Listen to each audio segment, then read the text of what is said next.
నమస్కారం సార్. నమస్తే అమ్మా. చాలా మందికి గవర్నమెంట్ ఎగ్జామ్ ప్రిపేర్ అయ్యే వాళ్ళకి సోషల్ ప్రెషర్ అనేది చాలా ఎక్కువగా ఉంటుంది. ఇంత టైం అవుతుంది, ఇంకా నీకు జాబ్ రాలేదు, మనం ఇంకెప్పుడు లైఫ్‌లో సెటిల్ అవుతాము అని ఇక్కడ ఒకవైపు ఫ్రెండ్ ఆల్రెడీ సెటిల్ అయ్యాడు అని రకరకాల దగ్గర నుంచి ఫ్యామిలీ నుంచి, ఫ్రెండ్స్ నుంచి, రిలేటివ్స్ నుంచి ఒక టెన్షను, భయము, జాబ్ రాలేదు అన్న ఒక బాధ ఇవన్నీ కూడా ఉంటాయి. ఎలా హ్యాండిల్ చేయాలి సార్? యాక్చువల్గా ఎక్కువ మంది పిల్లల్లో ఈ ప్రాబ్లం ఉంటుందమ్మా. చిన్నప్పటి నుంచి సక్సెస్లు ఒకదాని వెంట ఒకటి చూస్తూ ఉంటాము. ఎట్లా అంటే first common exam 10th class. ఇవాళ ఉన్న పరిస్థితుల్లో ఎట్లా రాసినా కానీ 9 పాయింట్ వచ్చేస్తుంది. Intermediate, degree just like that అయిపోతున్నాయి. ఎక్కడ ఫెయిల్యూర్ చూడరు పిల్లలు. బట్ ఈ కాంపిటేటివ్ ఎగ్జాముల్లో ఎక్కువ ఫెయిల్యూర్సే చూస్తారు. ఆ ఫెయిల్యూర్స్ బాగా కొంగదీస్తాయి, ఇండివిజువల్గానే ఇబ్బంది పెడతా ఉంటాయి మనల్ని. దాంతోపాటు చుట్టూతో ఉన్నోళ్ళు కాకుల్లాగా పొడుస్తూ ఉంటారు. అమ్మని, నాన్నని, మనల్ని అనేవాళ్ళు మనల్ని అంటూ ఉంటారు. అమ్మ దగ్గరికి వెళ్ళి, ఏంటి మీ అబ్బాయికి ఇంతవరకు ఉద్యోగం రాలేదా, అయినా ఆడికి ఎట్టా వస్తుంది అనుకున్నారు, చిన్నప్పటి నుంచి ఆడి మార్కులు ఎన్ని, అసలు ఆడి మీద అంత ఎందుకు ఖర్చు పెడుతున్నారు, లేదు మీ అమ్మాయి మీద ఎందుకు ఖర్చు పెడుతున్నారు, పెళ్లి చేసి పంపించేయచ్చు కదా. ఈ రకమైనటువంటి సూటిపోటి మాటలు సొసైటీలో బాగా ఎక్కువ ఫేస్ చేస్తారమ్మా పిల్లలు. దాని నుంచి పిల్లలు బయటికి రావటానికి నేను ఇచ్చే సజెషన్ ఏంటంటే, ఆ ఫెయిల్యూర్కి కారణాలు వెతుక్కుంటూ, అంటే ఒక ఎగ్జామ్లో మనము ఉద్యోగం రాలేదు అనుకుందాము. రానప్పుడు ఏ కారణంతో ఉద్యోగం రాలేదు, నాకు ఎక్కడ మార్కులు తగ్గినాయి చూసుకొని చిన్న చిన్న సక్సెస్లు చూపించాలి. ఇన్స్టెంట్గా మనం దాని నుంచి బయటపడాలి అంటే ఇన్స్టెంట్ సక్సెస్లు అంటే ఫస్ట్ మనము మనం ధైర్యం కల్పించుకోవాలి. రెండోది అమ్మకి నాన్నకి ధైర్యం ఇవ్వాలి. తర్వాత ఆటోమేటిక్గా చుట్టూతో ధైర్యం వెళ్తుంది. అది ఏ విధంగా అంటే, ఇప్పుడు డిఫరెంట్ ఎగ్జామ్స్ ఉన్నాయి. అంటే మన ఎయిమ్ పిఓ అవటమే మన ఎయిమ్ అనుకుందాము. ఫెయిల్యూర్స్ ఎక్కువ చూస్తున్నాము. అప్పుడు ఏం చేయాలంటే, క్లర్క్ ఎగ్జామ్ కూడా రాసి మనం ఓ చిన్న ఉద్యోగం తెచ్చుకున్నాం అనుకోండి, డెఫినెట్గా సొసైటీ ఆ రకంగా మాట్లాడటం స్టార్ట్ అవుతుంది.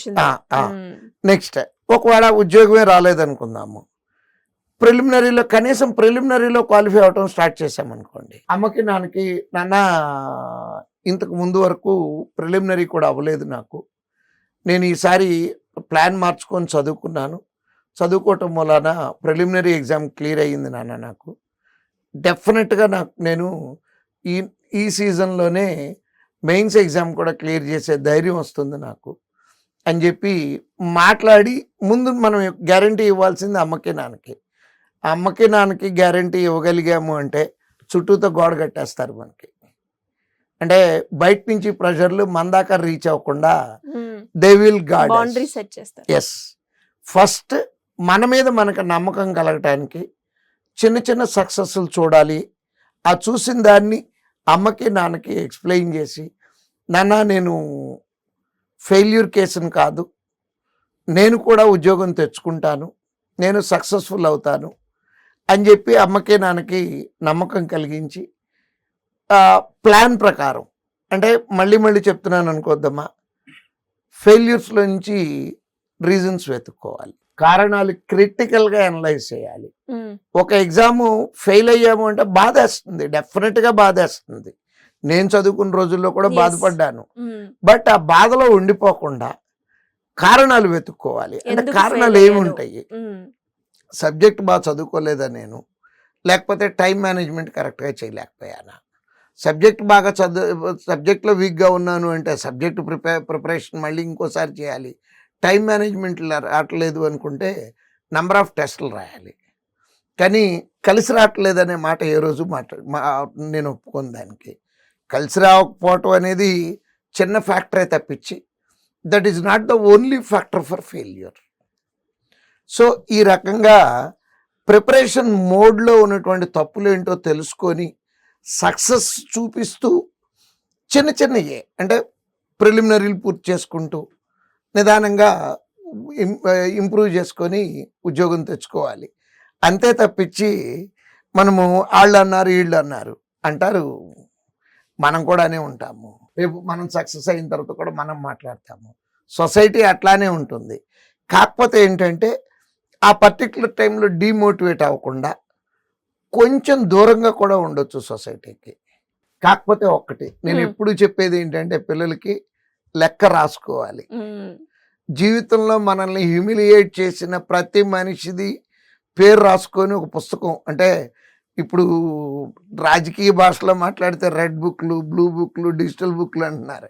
అట్లానే మనం కూడా ఒక బుక్ పెట్టుకొని, అంటే వాళ్ళ మీద ఏదో కక్ష సాధించాలని కాదు, మనల్ని మన ప్రిపరేషన్ టైంలో డిమోటివేట్ చేసిన వాళ్ళందరినీ లిస్ట్ రాసుకొని సక్సెస్ వచ్చిన తర్వాత ఓ మంచి గెట్ టుగెదర్ పెట్టి, బాబాయ్ నువ్వు ఆ రోజు నన్ను అన్న మాట మూలానే, నువ్వు నన్ను డిమోటివేట్ చేయడానికి నువ్వు మాట్లాడిన మాట మూలానే కసి పెరిగి నేను ఈ ఉద్యోగం తెచ్చుకున్నాను బాబాయ్. బాబాయ్ అయితే బాబాయ్, మావయ్య అయితే మావయ్య, ఏ రిలేషన్ అయితే ఆ రిలేషన్. అంతేగాని వాళ్ళు అంటున్నారు అనుకొని నిమిషం దాన్ని గుర్తు తెచ్చుకుంటే దట్ ఎఫెక్ట్స్ ప్రిపరేషన్. చుట్టూతో సొసైటీ ఉన్నది, ఎక్కువ మంది యాటిట్యూడ్ ఏంటంటే అంటానికే పుట్టినట్టు ఉంటారు. Let them speak. గుర్తుపెట్టుకోండి, బాకీలు తీర్చాల్సిందే, ఖచ్చితంగా బాకీలు తీర్చాల్సిందే. Great sir, great word sir. చాలా మందికి కూడా స్టూడెంట్స్ ఎవరైతే చూస్తారో ఈ పాయింట్కి బాగా కనెక్ట్ అయ్యారు అండ్ కనెక్ట్ అవుతారు కూడా. అంటే ఇలా ఎవరైనా కూడా స్టూడెంట్స్ ప్రిపరేషన్ టైంలో ఎలా ప్రిపేర్ అవ్వాలి అనేది ఒక ఎత్తు అయితే, ఇలాంటివి సైకలాజికల్గా చాలా దెబ్బతీస్తాయి అని చెప్పొచ్చు. అలాంటి వాళ్ళు డిమోటివేట్ అయినా కూడా, అంటే మీ మోటివేషన్స్ ఉంటాయి as well as preparation classes ఉంటాయి అండ్ క్లాసెస్లో చాలా టిప్స్ అండ్ ట్రిక్స్ కూడా ఉంటాయి. కాబట్టి ఇంక ఎవరికైనా కూడా ఎలాంటి డౌట్స్ ఉన్నా మిమ్మల్ని అప్రోచ్ అవ్వాలి అంటే ఏ విధంగా ఉంటుంది సార్? అమ్మా, యాక్చువల్గా నా దగ్గర చదువుకునే పిల్లలు అయితే రోజు క్లాస్లో 1 hour క్లాస్ అయితే 50 minutes క్లాస్ చెప్తే 10 minutes దీని గురించే మాట్లాడతాము. అంటే యూజువల్గా సైకాలజిస్టులు అది ఇది అంటారు. ఓ టీచర్ని మించిన సైకాలజిస్ట్ లేడమ్మా. టీచర్ స్టూడెంట్ పల్స్ ఫేస్ చూస్తే కనపడుతుంది, ఏదో బాధపడుతున్నాడు అని. అట్లాంటి ఫేసులు కనపడంగానే ఆటోమేటిక్గా మేము పని కట్టుకొని మాట్లాడాల్సిన అవసరం కూడా లేదు, ఆ మాటలు ఆటోమేటిక్గా వచ్చేస్తాయి. అంటే ఎక్కడన్నా బాధ వేసినప్పుడు రూమ్లో కూర్చొని బాధపడటం కాకుండా నలుగురిలోకి వచ్చేసామనుకోండి, లేదు మీకు ఉన్న 10 మంది మెంటార్స్ ఉంటే దాంట్లో ఎవరో ఒక మెంటార్ మనకు బాగా కనెక్ట్ కూడా అవుతారు. వెళ్ళి సార్ ఇట్లా బాధగా ఉంది సార్, 2 నిమిషాలు మాట్లాడదాం అనుకుంటున్నాను, చక్కగా కూర్చొని మాట్లాడితేనే ఈ ప్రాబ్లమ్స్ అన్నీ సాల్వ్ అవుతాయి అమ్మా. అంతేగాని రూమ్లో కూర్చొని ఫెయిల్ అయ్యా ఇంకా ఎక్కువ అయిపోతుందే తప్పించి, నలుగురిలో కలిసి, అది కూడా ఏంటంటే నాలెడ్జబుల్ పర్సన్స్ని, లేదు ఈవెన్ ఫ్రెండ్స్ అయినా సరే they also can motivate. Friends చేసినంత మోటివేషను ఇంకెవరు చేయలేరమ్మా. యూజువల్గా అంటే సొసైటీలో నేను నమ్మేది ఏంటంటే, భుజం మీద చేసి మాట్లాడితే ఉండే ఫీల్ ఎదురుగుండా నుంచొని మాట్లాడితే రాదు. అంటే భుజం మీద చేసి మాట్లాడగలిగేది only one, that is he or she is a friend. ఎదురుగుండా మాట్లాడేది అమ్మా నాన్న మాట్లాడతారు, టీచర్ మాట్లాడతారు. బట్ ఆ ఫ్రెండ్ దగ్గరికి వెళ్ళి బాధ చెప్పుకుంటే, లేదు బావ నీకు వచ్చేస్తుంది ఉద్యోగం, లేదు తమ్ముడు నీకు ఉద్యోగం వస్తుంది. అలా కొంత మోటివేట్ చేసే మనుషుల దగ్గరికి వెళ్ళి కాసేపు కూర్చొని మాట్లాడుకుంటే బోల్డ్ అని ప్రాబ్లమ్ సాల్వ్ అవుతాయి అమ్మా. మా దగ్గర జాయిన్ అవ్వాలి అంటే ఈ కింద స్క్రోల్ అవుతున్నటువంటి నెంబర్కి కాంటాక్ట్ చేస్తే, లేదా మిస్డ్ కాల్ ఇచ్చినా సరే మేమే మిమ్మల్ని కాంటాక్ట్ చేసి టోటల్ ప్రాసెస్ ఎక్స్ప్లెయిన్ చేసి, మీరు ఏ కోర్స్ సెలెక్ట్ చేసుకుంటే ఈజీగా ఉంటుంది, మీ మోటో ఏంటి, ఏ ఉద్దేశంతో జాయిన్ అవుతున్నారు, ఏ కోర్స్ బాగుంటుంది, పూర్తి డీటెయిల్స్ మీకు అందిస్తాము. Thank you sir, thank you so much. Thank you.